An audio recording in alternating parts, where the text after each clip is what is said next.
Sometimes, war doesn't break a man, it just forgets to let him go. Tonight, in this quiet space, you'll hear the story of someone who survived not by fighting, but by fading, slowly, silently, into the mud. Welcome. This channel is a place to rest. Let the story carry you, gently like fog, like breath, until you're no longer sure where it ends, and sleep begins.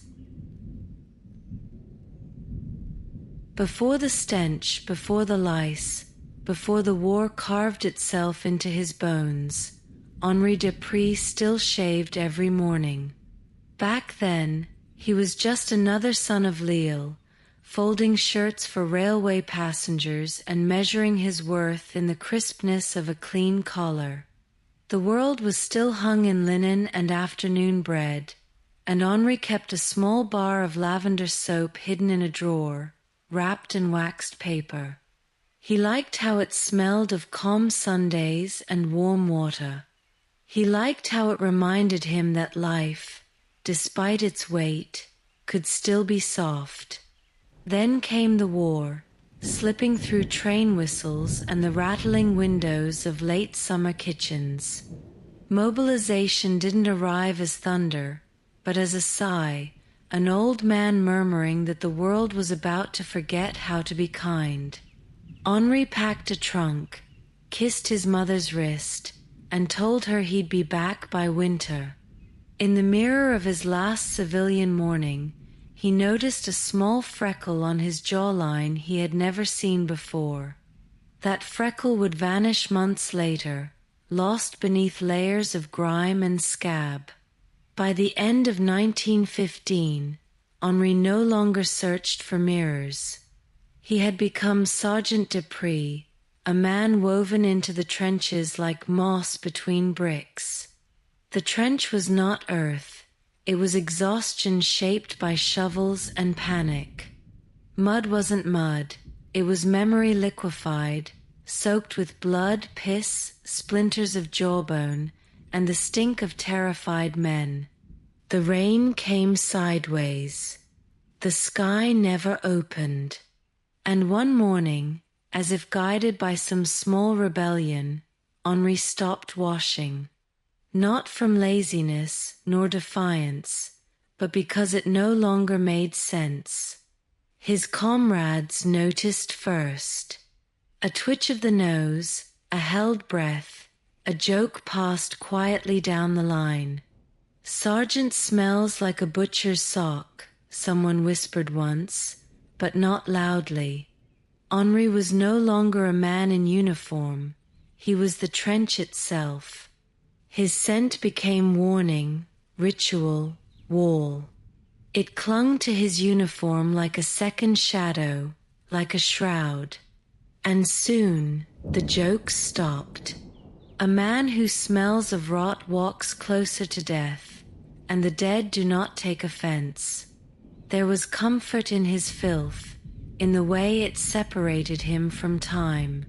While others still tried to scrub behind their ears with stolen rags, Henri sat in silence, eyes closed, listening to the worms shift beneath the surface of the world. Clean men died. Washed men wept. But Dupree, heavy with decay and ash, remained.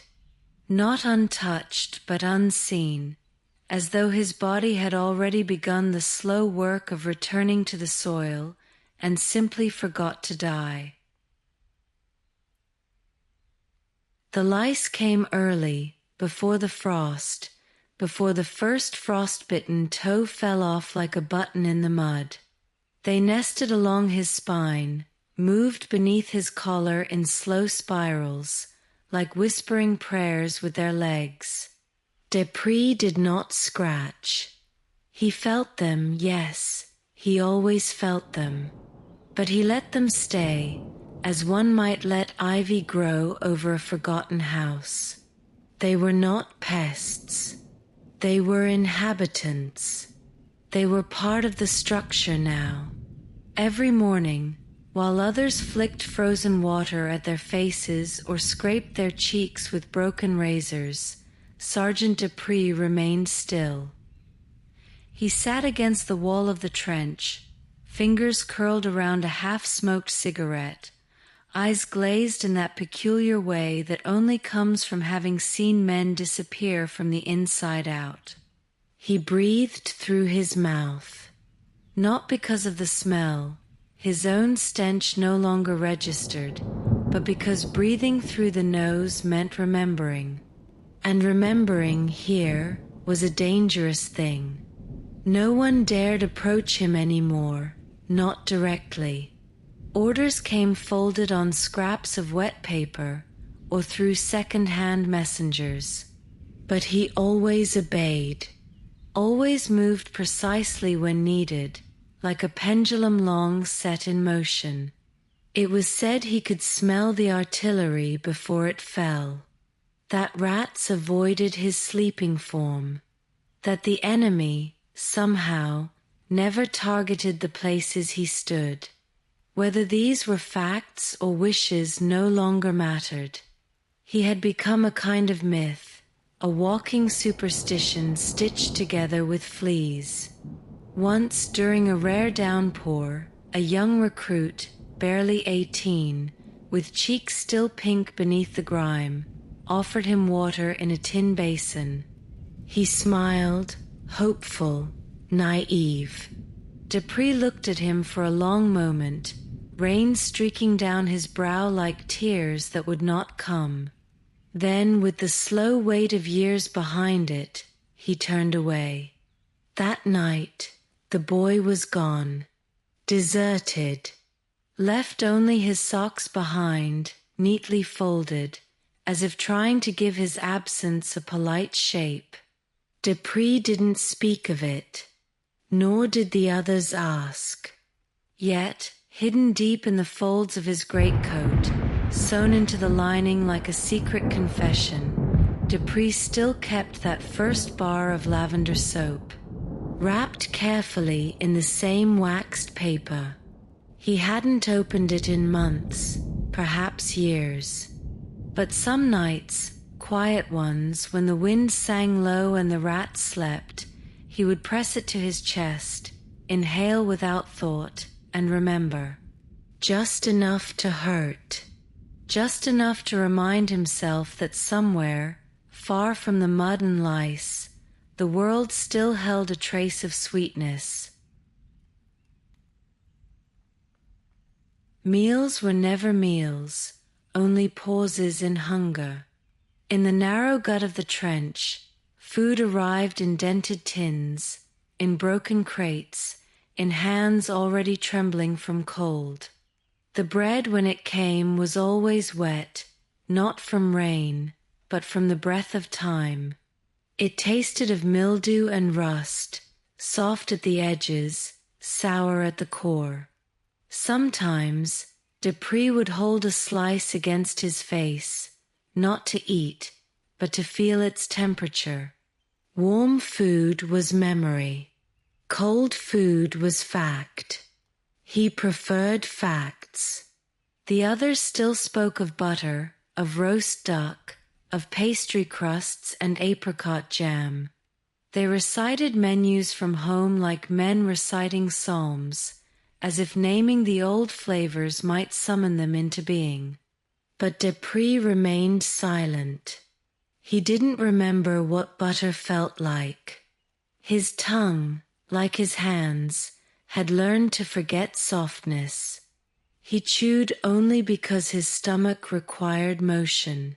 He swallowed as one might swallow grief, without ceremony. There was once a crate of preserved pears. No one knows who sent it. For a single afternoon, the trench glowed with sugar.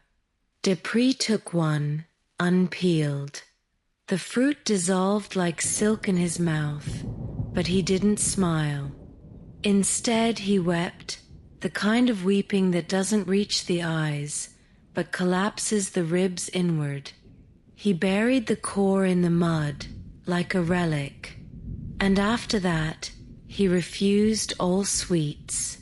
Too dangerous, he said. Sugar makes a man remember he has teeth. The cook, an old man missing 3 fingers, respected Dupree in a way that had nothing to do with rank.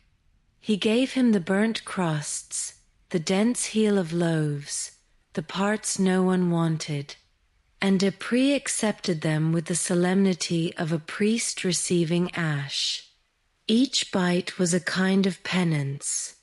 In a world that had lost its flavor, taste itself became indulgence.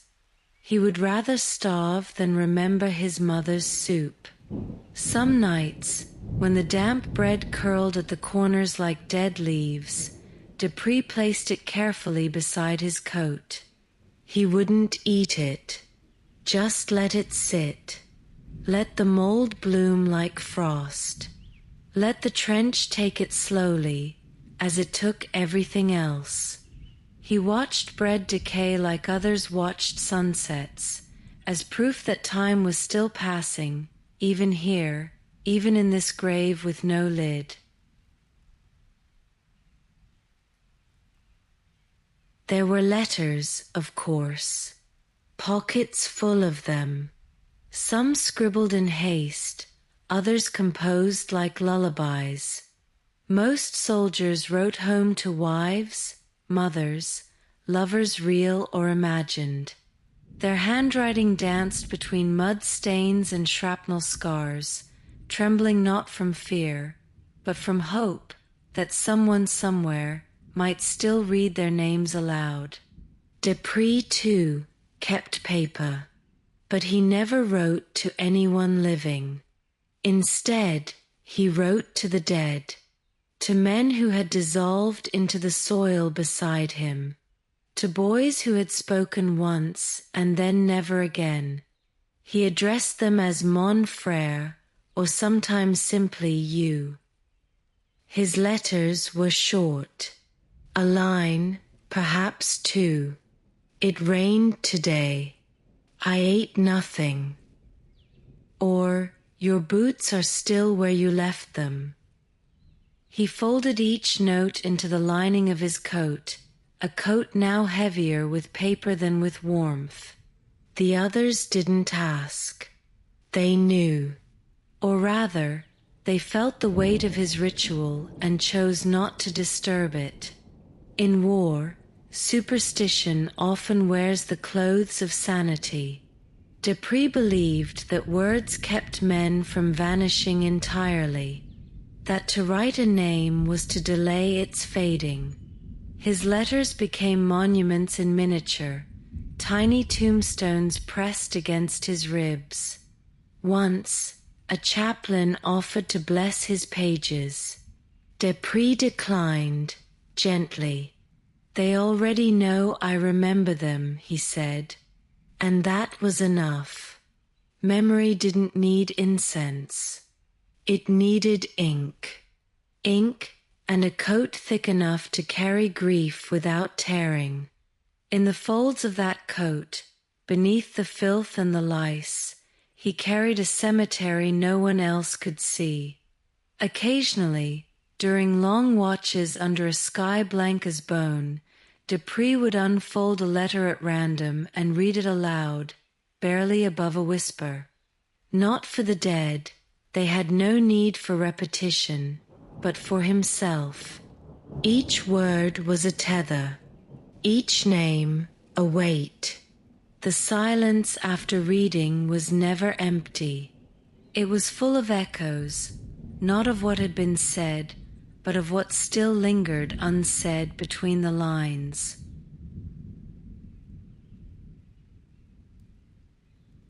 Night in the trench wasn't silent. It was a shifting orchestra of teeth.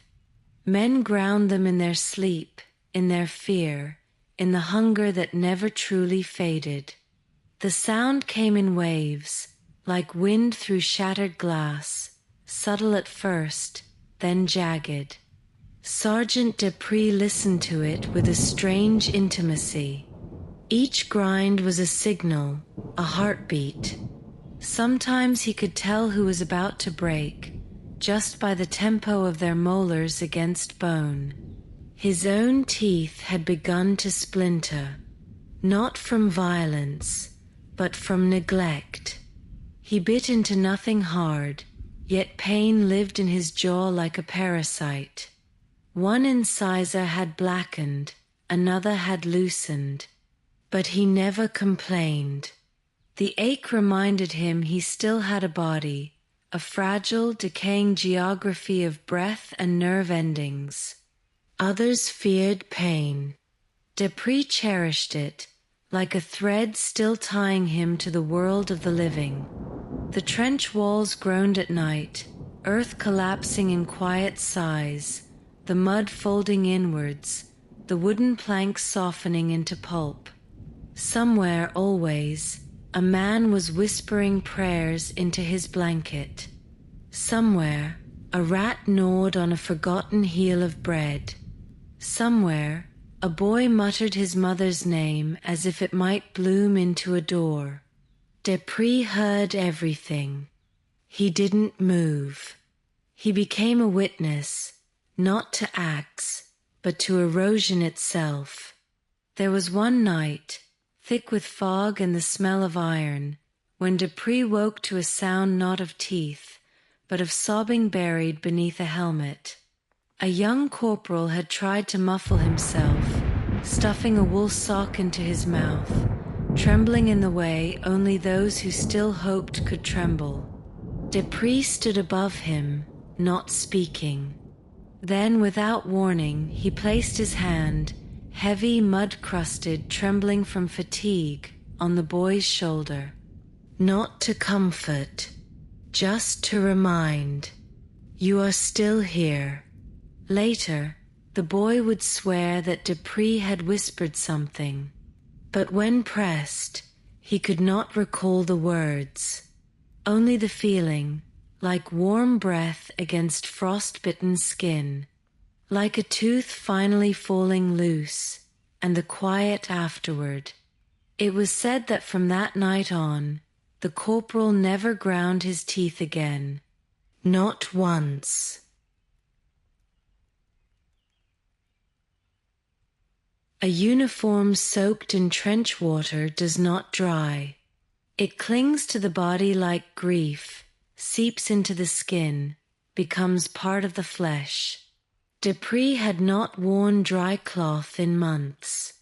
The wool itched and swelled with each rainfall, and when the sun returned, rare and pale as bone, it offered no warmth, only steam. The stench of mildew mixed with sweat and the faint copper scent of old wounds. His body was a soup of himself. To remove the uniform would have been, in some way, to expose himself. Not to the cold, he no longer feared that, but to something more delicate, vulnerability.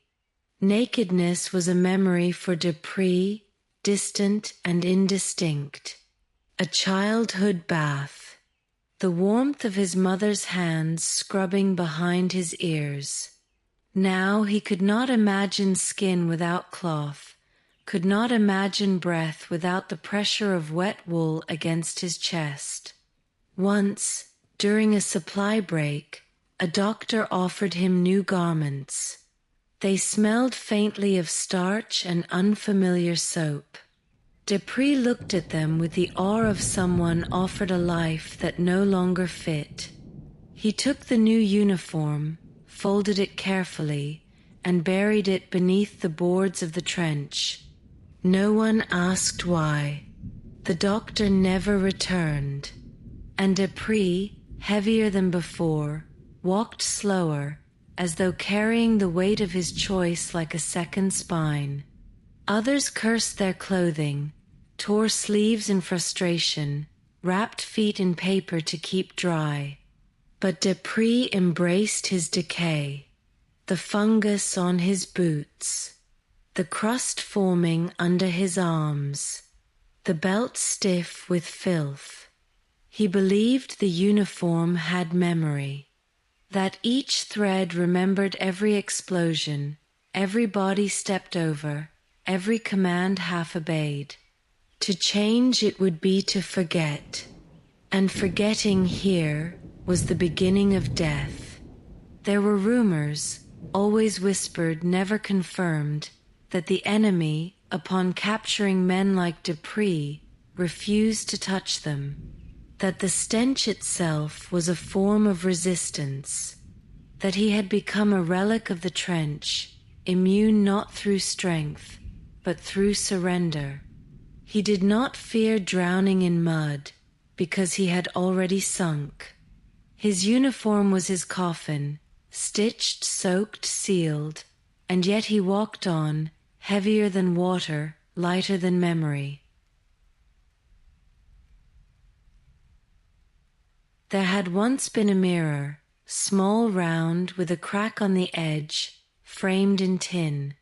Dupree had found it in the pocket of a dead artilleryman, wrapped in a silk handkerchief stiff with dried blood.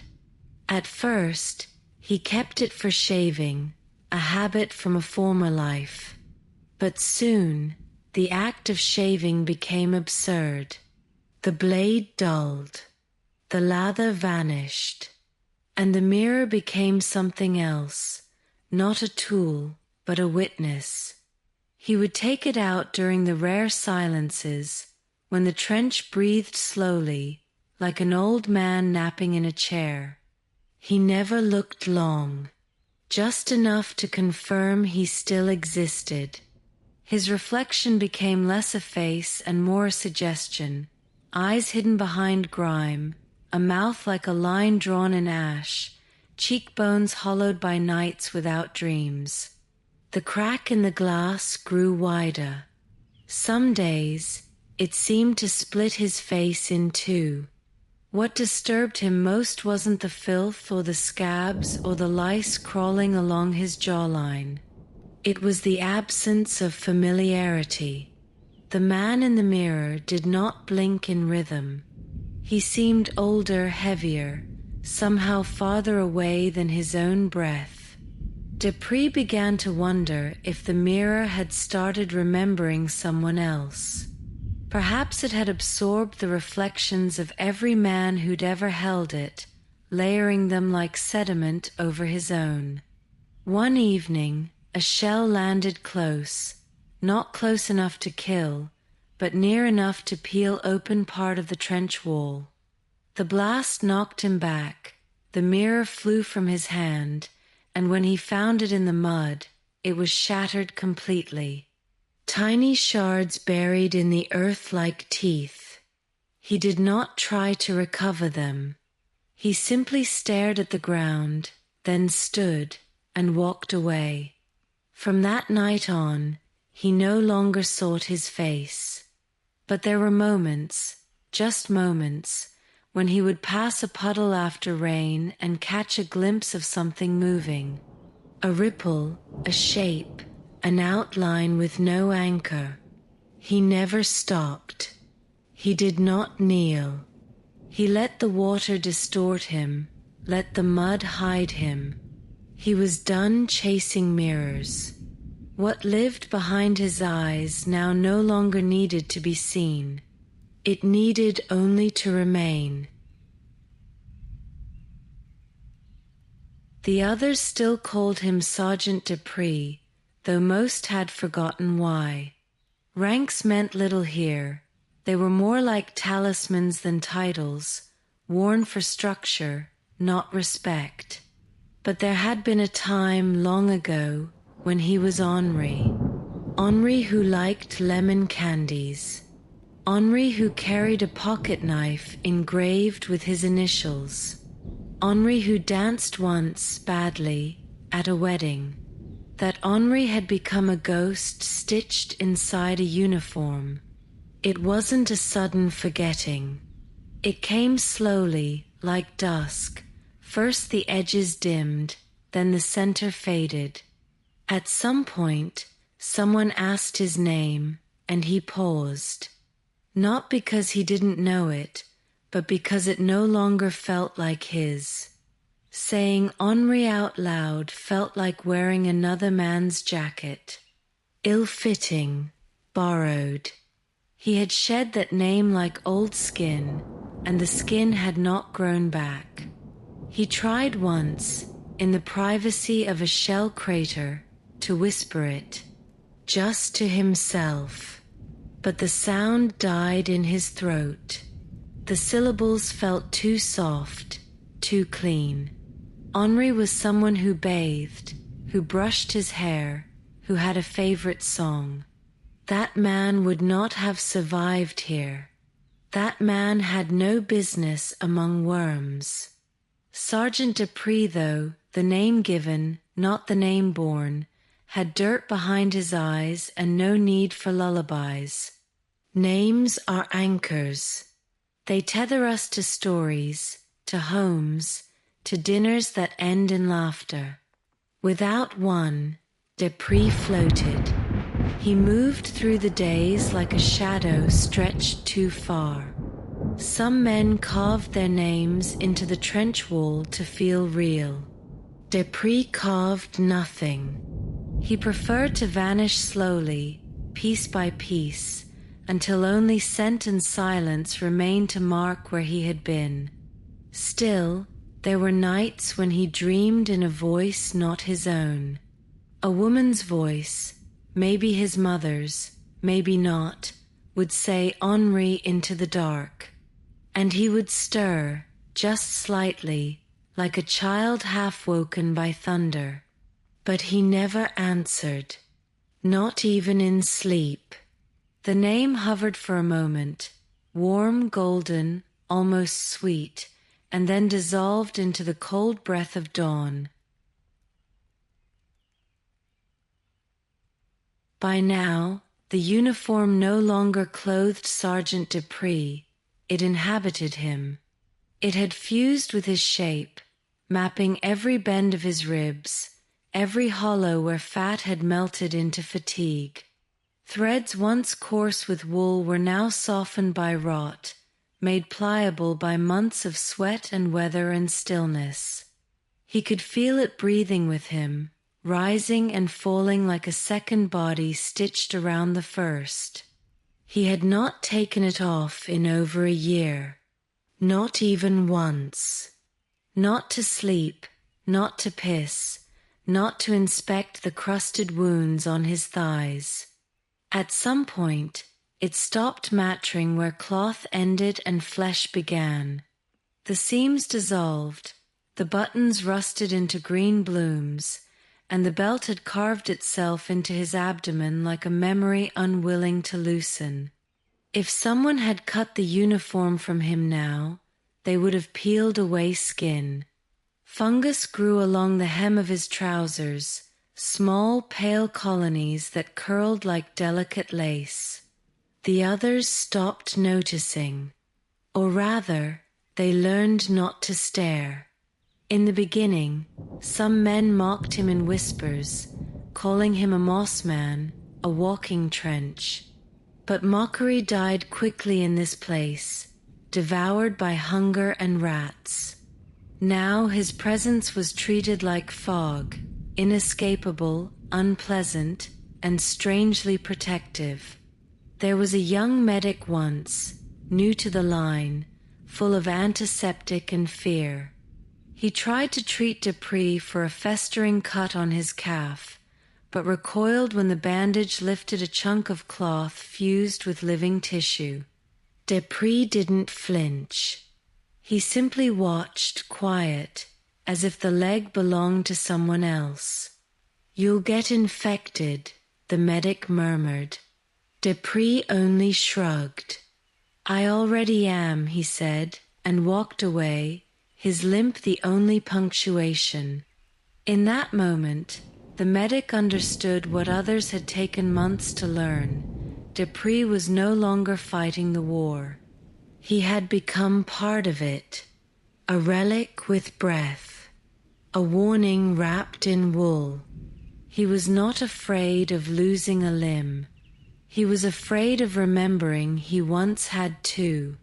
Infection was no longer a threat, it was continuity. It was proof that the war still knew his name, even if he had forgotten it.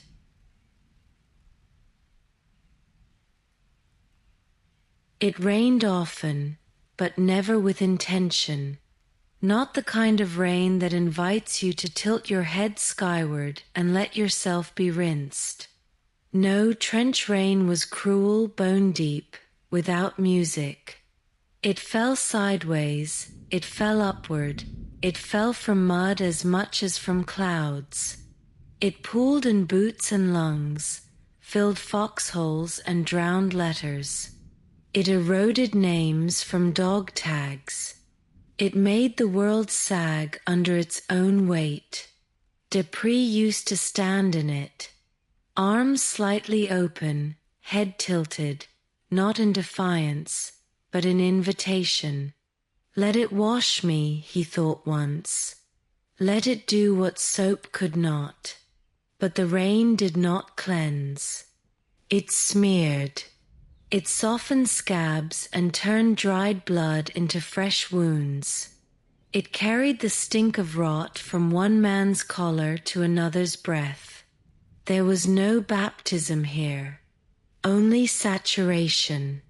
His uniform, always damp, became a sponge for despair.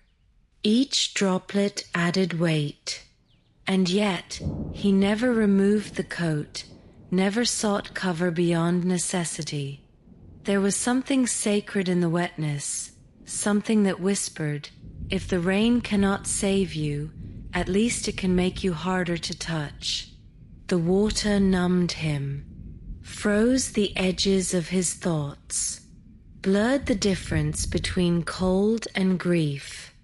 Others cursed the rain, begged for canvas sheets, wept into their own sleeves.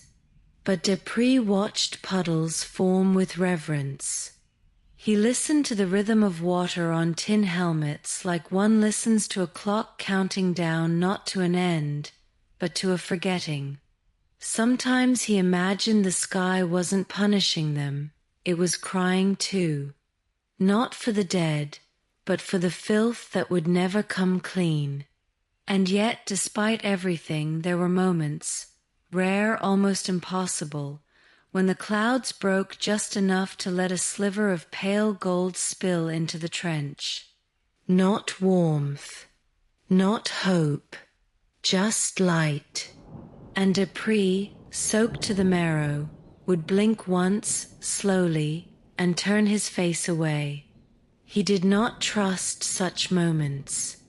Light had a way of revealing what men preferred to leave in shadow. Dirt, scars, names. There is a silence in war that is worse than sound. Not the silence of peace, nor of sleep, nor even of mourning, but the silence between shells, that sudden swollen hush after something explodes and before something else dies. It presses against the skin like fog soaked in dread, thick enough to muffle your own breath, thin enough to let you hear your heart forgetting its rhythm. Dupree lived for those silences. He did not flinch when the earth shattered beside him, nor when screams pierced the dark like glass. But when all went still, when the birds stopped mid-flight, and even the rats held their breath, that was when his eyes sharpened, when his fingers twitched involuntarily. Something old stirred in his chest during those pauses, something that remembered the world before uniforms. The men called it the God's breath, that moment of suspension when you knew you should run but couldn't. They often spoke of it in whispers after dusk, wrapped in blankets still wet from morning. But Dupree never called it anything. He simply listened, not for safety, not for orders, but for what the silence carried, the echo of things unsaid. Regret, love, the sound of mothers exhaling names they would never say again. Once, during a long stillness after a shell took out the western trench wall, Dupree sat alone among the debris, cradling a helmet that wasn't his.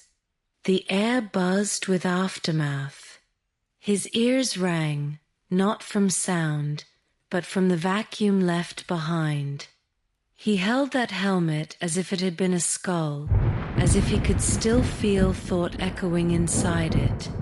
And then, without knowing why, he sang a single line of an old lullaby, off-key, half-remembered, soft. No one heard it, or perhaps they did and chose to say nothing. Some things are too fragile to be acknowledged. But from that day on, men said Dupree could predict when the next shell would fall, not from instinct, but because he had learned to read the silence like a map.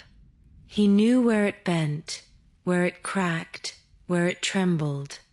He had become not a prophet, but a barometer of absence. The rats ruled the trench. Everyone knew it.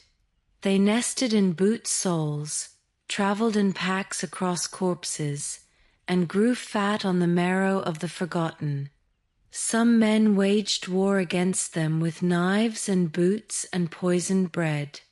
Others treated them like messengers of the inevitable, chewing at the borders between now and never. But Dupree did not fight the rats. He watched them, and in turn they watched him.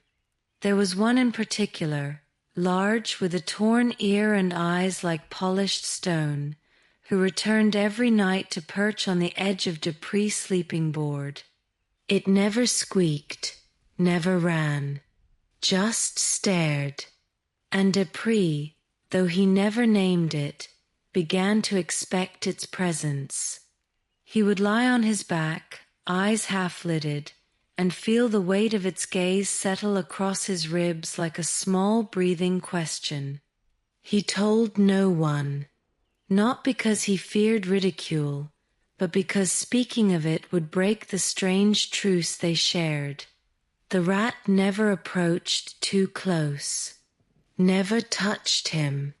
It simply remained, night after night, as if confirming that Dupree still had a pulse, as if waiting, not for food, he offered none, but for something else, older than hunger, recognition, perhaps, or surrender. One evening, a new recruit, jittery from dreams he could not swallow, tried to kill the rat. He struck with a shovel, shouting nonsense through clenched teeth. Missed. The rat vanished into the dark. Dupree stood slowly, his joints stiff from sleep and weight, and said only, "Don't try that again." The boy apologized, confused, ashamed. He did not last long. 2 days later, he stepped into the open and didn't return. The rat came back the following night, ear torn, eyes bright, and resumed its place by the board. Dupree nodded, barely. Not in gratitude, there was nothing to thank, but in confirmation. The war took many forms. Some wore helmets, others wore fur, some gnawed bones, others gnawed memory. In this place, one did not choose one's companions. One simply outlasted them. The next morning, for the first time, the young woman was taken outside. The asylum's grounds stretched wide, enclosed by walls too high to see beyond, their bricks blackened by soot and rain. Yet within those walls lay a strange imitation of freedom, a garden of sorts, with gravel paths curving between patches of grass, with trees planted in deliberate rows, their branches trimmed too neatly to feel wild. The sky above was pale and washed out, but even so, The open air felt startling after days of stone corridors and shuttered windows.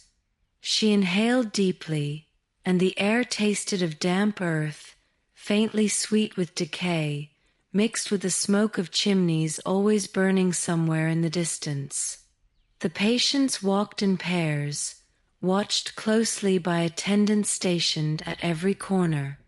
Their gowns fluttered faintly in the wind, ghostly shapes drifting between the trees.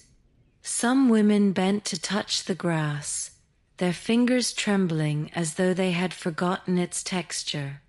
Others tilted their faces upward, eyes closed, drinking in the weak sunlight like parched plants. For a few moments, they seemed less like inmates and more like wanderers, fragile but alive. Yet the attendant's presence, stiff and alert, reminded them all that even the air here was rationed, granted only as long as obedience remained. The young woman walked slowly, her steps crunching against gravel, each sound oddly loud beneath the hush of watching eyes. She passed a patch of roses, their petals pale, watered too much, their scent faint as memory. She longed to touch them but hesitated, afraid that even such a small act might be seen as transgression. Instead, she watched a sparrow that had slipped past the high walls, darting between branches, its movements free, careless. The sight of it stirred something sharp inside her. Hope, yes, but also grief, for the sparrow could leave when it wished, while she remained tethered by invisible chains. In the farthest corner of the ground stood a bench beneath a chestnut tree, its bark rough and ridged, its leaves whispering faintly in the breeze. She sat for a moment, feeling the wood cold beneath her legs, listening to the murmur of leaves. For a heartbeat, she could almost believe she was in a park, a visitor resting before continuing her walk home. But then came the jingle of keys, the sweep of attendants' gazes, the realization that the bench was not a resting place but a boundary, a point beyond which freedom ended. When the bell rang again, sharp and final, the women turned back, their procession folding once more into lines. The garden, with its trimmed trees and pale flowers, receded behind them, swallowed by stone walls and locked doors. Yet the young woman carried something with her as she returned to the ward, the memory of wind against her face, the fleeting sight of a sparrow's wings. It was fragile, almost dreamlike, but it remained, a reminder that beyond the asylum's walls, the world still moved, unconfined, untamed, and alive. One night, perhaps in the third winter, Dupree dreamt of color. Not the yellow of lanterns or the brown of wet earth, but blue. A blue so soft it hurt. Not sky, not sea, something older, quieter.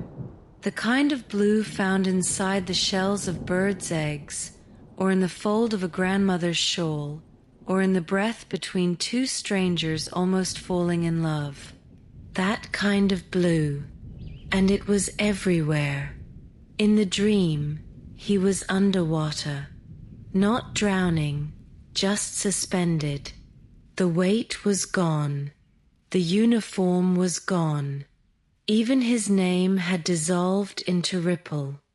Around him, tiny flakes of light drifted like pollen. He could feel warmth on his eyelids, and the taste of metal was gone from his tongue. He had hands again, not the claws war had carved, but hands with skin that remembered touch. He reached out, slowly. The water did not resist. Then he heard it, a lullaby in a language he had once known. A voice without age, without edge. It called him by a name he hadn't heard since childhood. not Henri. Something smaller, something private, spoken only once by his mother when he had fever. He wept in the dream, but the tears floated away like feathers. They did not sting. They did not weigh him down. They were light as forgiveness. When he woke, the trench was still there, sharp, wet, black with mourning. The mud had frozen in ridges. The rat watched him from a distance. And yet something remained. A hint of blue clung to the corners of his sight, just for a moment. Faint as steam, soft as memory. It faded, yes, but not entirely.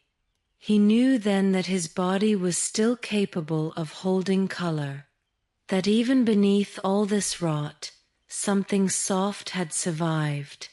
From that day forward, Dupree began looking at the sky again, not with hope, not with expectation, but with curiosity. He watched for the moments just before dusk, when the smoke turned blue for a breath, when the ash caught light in a way that almost resembled a dream. And each time he blinked slowly and thought, not yet, but someday, as if the blue might return, as if it might call his name again. It happened without warning. A shell burst close, not close enough to tear flesh, but near enough to lift him from the ground and return him as something heavier. When Dupree came to, there was earth in his mouth. Not dust, not mud, but soil. Wet, gritty, alive. He lay still, cheek pressed to the trench floor, tongue tasting the minerals of 1,000 forgotten lives. He did not spit. He simply closed his mouth around it. There was something ancient in that taste. Something like blood that had dried, turned to salt, then returned to sap. He could feel roots brushing the back of his throat, imagine seedlings sprouting from between his teeth. The others would have choked, would have cursed and scraped their tongues raw. But Dupree lay still, chewing slowly, not in madness, but in communion. The earth had finally entered him, and he welcomed it. After that day, he rarely ate the rations. Not the damp bread, not the sour meat, not even the thick black coffee when it came. Instead, he began to find small clumps of trench soil, pockets where the ground felt darker, richer, and he pressed them to his lips. Not to consume, not exactly, but to taste, to remember, to carry something elemental inside himself. If he was to become part of the trench, then let the trench become part of him. One night he was seen kneeling, not in prayer, but with both hands sunk into the mud as if searching for something. When asked, he said only, "There's a vein of warmth here." And indeed, the ground beneath his nails held a strange heat, like a breath trapped just below the surface. It comforted him more than fire. He slept that night with one hand buried, fingers curled around nothing, and woke feeling less alone. Men began to say that Dupree could smell the dead underground, that he spoke to them, that he knew where the bombs would fall because the earth warned him. Whether true or not, no one laughed. The war had made stranger things than prophets. And Dupree, with soil in his mouth and silence in his eyes, seemed less like a soldier now, and more like a root. Something that had stopped growing, but refused to die. At first, it was only when he crouched too long. A soft crackle behind the knees, a stiffness in the back like frozen rope. But with time, the sound grew louder, more insistent. His joints began to speak, not in pain, but in protest. Each movement was a reminder that the body had its own memory, and that it did not forget being forced to survive. His bones no longer obeyed him quietly. They creaked, clicked, moaned when he shifted in sleep or leaned too far against a wall. The others heard it, a brittle symphony of marrow, and began to hush their own steps in respect. One said it sounded like branches breaking in a frozen forest. Another whispered that the trench itself had entered his spine, and now every breath was breaking something. Dupree began to move differently, slower, more deliberate, not because he feared breaking, but because he understood the fragility of rhythm. His gait became a language. Each step was a sentence, still here, still holding, still listening. The mud softened his tread, but the bones always sang. A quiet crackling him beneath the noise of boots and rain and death. There was one night bitter with frost and stillness, when he stood alone beneath a collapsed sky. Snow drifted in thin spirals, and with every inhale, his ribs ached in places he didn't know could hurt. He pressed his palm to his chest, not for warmth, but to feel the cage beneath. He counted the bones there slowly, naming them like old friends, you, and you, and you, not to mourn them, but to remind them they were not forgotten. By then, the men no longer asked if Dupree felt pain. Pain had become irrelevant. What mattered was the sound, that creaking, groaning music of endurance. When he entered a trench section, men instinctively stood straighter, not from respect, but because the sound of his bones reminded them they still had bones of their own, still intact, still able to hold them upright, at least for one more night. Smoke was everywhere, in the cracks of the sky, in the folds of his coat, in the grooves of his skin. It seeped into the soup, into the wool, into the lacework of his lungs. Even silence tasted like smoke. Dupree had stopped noticing when it began. It was as though the air itself had changed composition, no longer made of oxygen and wind, but of ash and forgetting. He smoked without thinking. Cigarettes passed hand to hand like currency, like relics, like brief moments of control. But for Dupree, the ritual meant more.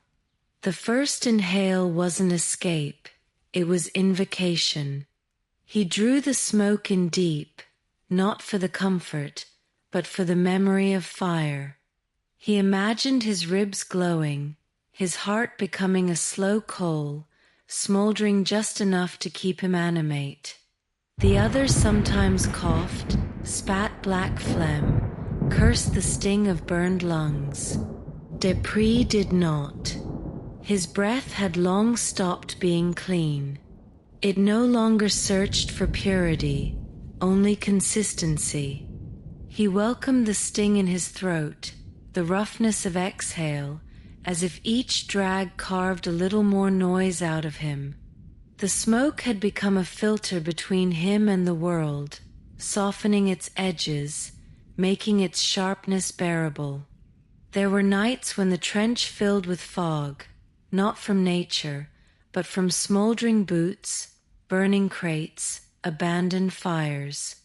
In that dense veil, men vanished a few feet away, and voices became echoes. Dupree moved through it like a figure half real, trailing spirals behind him. In those moments, he didn't feel like a soldier. He felt like a ghost, already ash, already gone, walking the remnants of a world that had once been made of wood and breath. And yet, even then, there was beauty. The smoke caught light in a way that shimmered, like mist across glass. It moved slowly, tenderly, like old hands brushing dust off memory. Dupree would stop, just for a breath, and let it pass through him. Not to clear him, but to claim him. To remind him that fire, even after extinguishing, leaves something behind, scent, soot, and the certainty of having burned. It was dusk, or something that resembled dusk. The hour had no shape, only a dimming, a soft collapse of detail. Dupree sat alone in a collapsed corner of the trench, his back pressed to a crate that smelled of oil and mildew. Around him the usual noises, boots on wood, the murmur of lice, the quiet clicking of bones adjusting to cold. And then, for the first time, something happened. Or rather, something stopped happening. The war left him. Not literally. The guns still roared in the distance. The stench still climbed his throat. The mud still clawed at his boots. But something within him, the cord that had held his body to the purpose of survival, loosened. Not snapped, just gently released. And he felt nothing. No fear, no grief, no tension, not even peace. Just space. He looked at his hands. They were cracked, the nails blackened, the fingers thick with years of mud and blood. But they did not feel like weapons. They did not feel like anything at all. He wiggled them once, slowly, as though testing a forgotten language. Then he rubbed his thumb against his palm and waited for sensation. None came. He smiled, faintly. It was not sadness. It was the calm that follows when even sadness has moved on. For several long minutes, he did not think of trenches, or rifles, or names carved into helmets. He did not wonder what day it was, or who had died that morning, or what shell would fall next. His mind was neither blank nor filled. It simply was. A low, steady hum, like wind in tall grass. A place without maps, without uniforms, without consequence. It was as if the war had stepped outside for a moment and left him alone inside his body. Someone called his name, Dupree, not Henri, and he blinked, turned his head slowly. The voice was real, the mud was real, the cold seeping through his boots was real. The war returned quietly, like smoke drifting back into a room. But something had changed. A door had opened somewhere inside him, and though he could not see it, he knew that door would not close again. One morning, though morning had ceased, Hamuito tempo, de significar alguma coisa, Dupree stood from his board slower than usual. His joints ached not with pain, but with memory. He had slept with his coat wrapped around him, as always, but that day it felt different. Not heavier, not colder, just other, as if something inside it had shifted, or left. He took the coat off, not entirely, just enough to feel the air beneath it, and was startled by the echo of absence. The fabric drooped, limp in places that once clung. The folds no longer remembered the curves of his body. He shook the sleeve slightly, and dust fell out, fine gray, almost silken, like the ashes of something that had burned very slowly without flame. It was not dirt. It was not life. It was the residue of time. He laid the coat across a crate and sat beside it, watching. It no longer looked like clothing. It resembled a skin left behind, like a cocoon that had been shed. The lice, sensing the shift, began to abandon it. One by one, they climbed into the warmth of his shirt. Dupree did not stop them. He whispered, "It's all right," as if to reassure both them and himself. The coat, in its stillness, seemed to breathe. Not in, not out. Just breathe. For the first time, he wondered what would happen if he simply walked away from it, left it folded in the mud, a relic for others to find. Would they know what it had held? Would they feel the weight of him still pressed into its lining? He touched the collar gently, tracing the edge where the wool had frayed. There once his mother had sewn a small patch, pale blue, now black with soot. He closed his eyes, and for a moment he felt her fingers again. But he did not leave the coat. Not yet. He lifted it slowly, cradled it like a tired child, and placed it back over his shoulders. The sleeves hung looser now. The belt no longer cinched. Something had been lost, or perhaps released.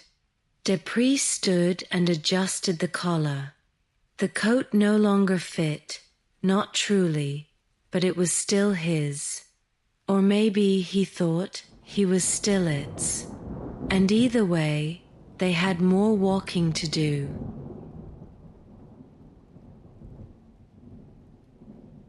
There were others like him. Not many. Just a few scattered shapes along the trench who had begun to slip into silence too deep for return.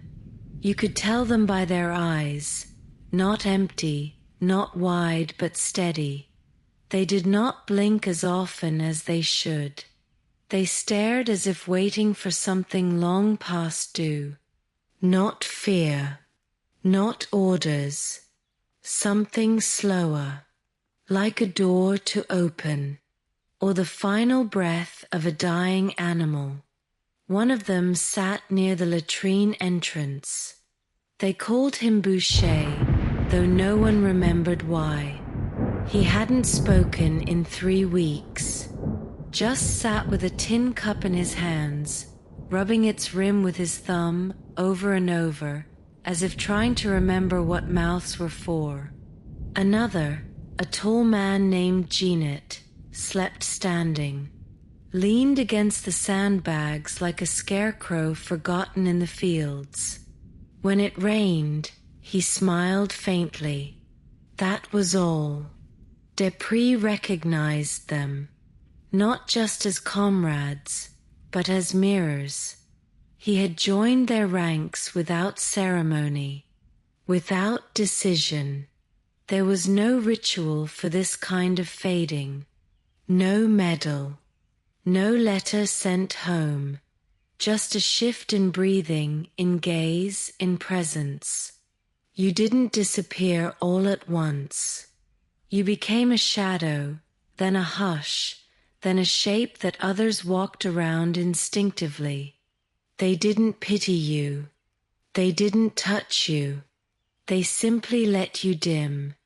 One evening, as dusk turned the trench walls blue-gray, Boucher finally moved. Not much, just a tilt of the head. He looked at Dupree and raised the tin cup slightly, as if in toast. then returned to his stillness. It was enough. Dupree understood.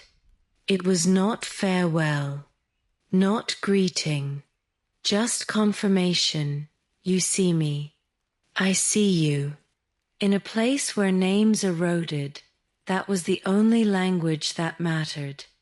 That night, Dupree lay beside a man who had been dead for hours. No one moved the body. The air was too cold, the silence too thick. Dupree placed a hand on the man's boot, not in grief, but in acknowledgement. Then he closed his own eyes, not to sleep, but to wait. He did not blink for a long time. It was not a dramatic moment. There was no gasp, no hand clutching the chest, no falling to the ground. It happened in stillness, the kind of stillness that grows out of exhaustion, not out of fear. Dupree sat with his back to the trench wall, hands resting on his knees, coat wrapped tight, head slightly tilted downward. And without even noticing, he simply stopped breathing. Not permanently, not yet, but long enough that something inside him shifted. The breath had always come automatically, a tide he could count on. But now it felt distant, artificial, as though breath belonged to another body, another war, another man. When he noticed the stillness in his chest, he did not panic. He waited, and after some time he chose, with effort, to inhale again. Just once, just enough. That single breath tasted different. It did not fill him. It passed through him, like air through an open coat, like wind in the hollow of a tree.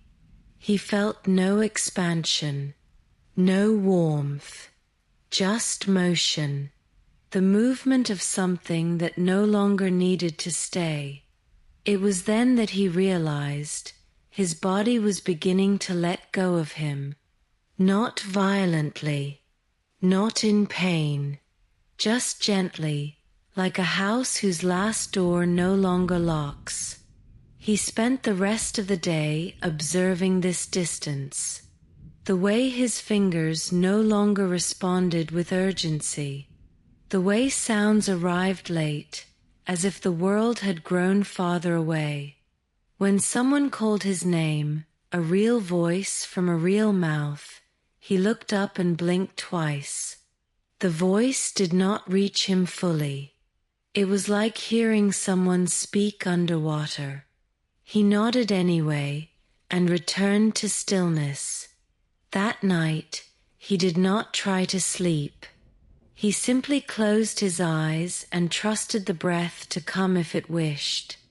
And if it didn't, he thought, that would be all right too. Not a failure, not even a loss. Just the final echo of a life that had been, for so long, more about staying than arriving. He rested his hand on his chest, not to check for motion, but to offer thanks. For carrying him this far, for still remembering his shape.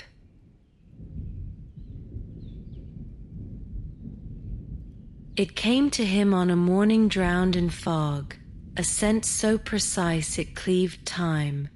Warm bread, not trench bread, not ration crust, not the sour, damp slabs of survival, but real bread, fermented in peace, risen in a wooden oven, kissed by smoke and morning. It curled into his nose with impossible softness, and for a moment, Dupree almost believed it was real. He turned his head slowly, searching for the source. There was none. No bakery, no fire, no dough rising under a cloth.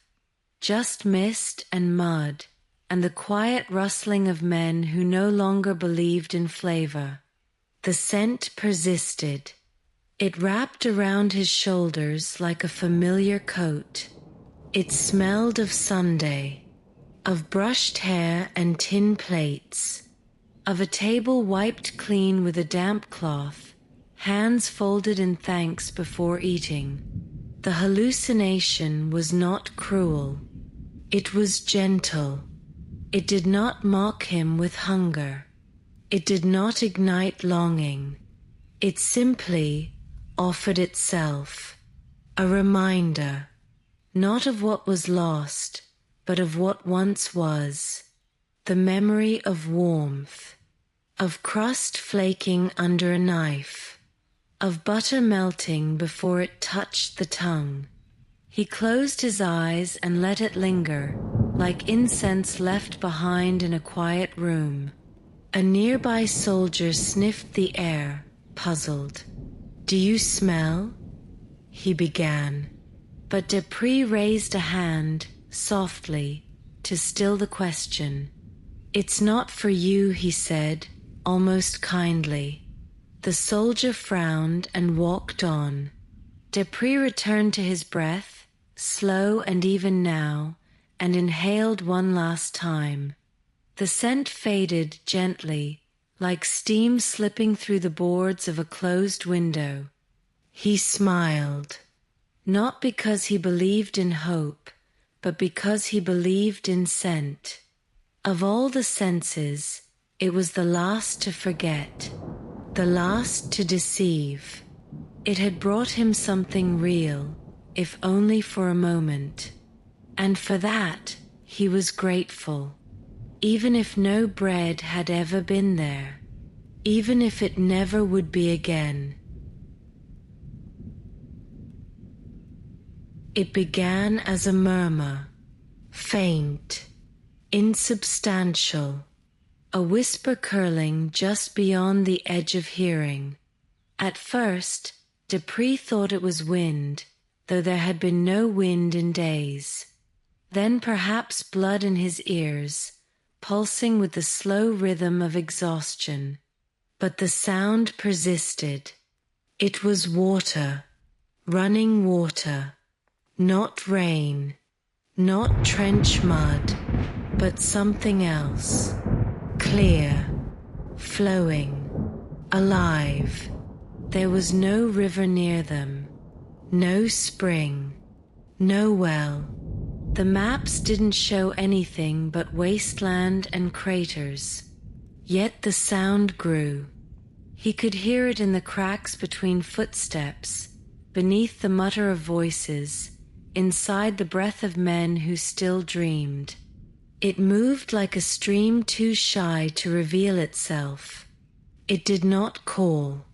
It did not invite. It simply was.